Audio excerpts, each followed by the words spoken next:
আজকের দুপুরের মেনুতে মা মেয়ে মিলে চিকেন চাপ তৈরি করে খেয়ে নিলাম। ওহ সেই অস্থির। আসসালামু আলাইকুম, কেমন আছেন সবাই? ফ্রিজের ভিতরে 2 টুকরা হাড্ডি ছাড়া মাংস ছিল, আর আজকে বাসায় ছেলের বাবা কেউই নাই।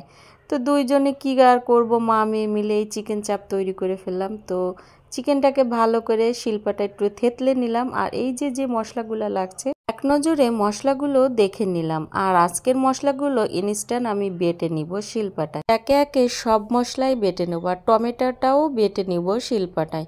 তো বাটা হয়ে গিয়েছে মশলাটা, আর এখানে আমি স্বাদমতো লবণ, হলুদ আর ঝালের গুঁড়া দেবো। একটু ঝাল ঝাল হলে চাপে কিন্তু খুব মজা হয়। আর দিয়ে দেবো সরিষার তেল। আজকের চাপটা আমি সরিষার তেল দিয়েই তৈরি করব।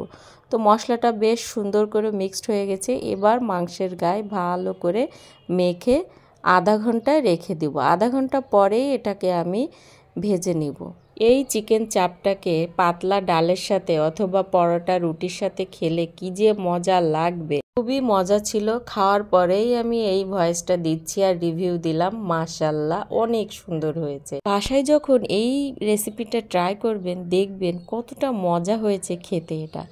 আর ফাইনাল লুকটা তো দেখছি কি সুন্দর হয়েছে। তো সবাই ভালো থাকবেন, সুস্থ থাকবেন, আর একবার ট্রাই করবেন। আল্লাহ হাফেজ।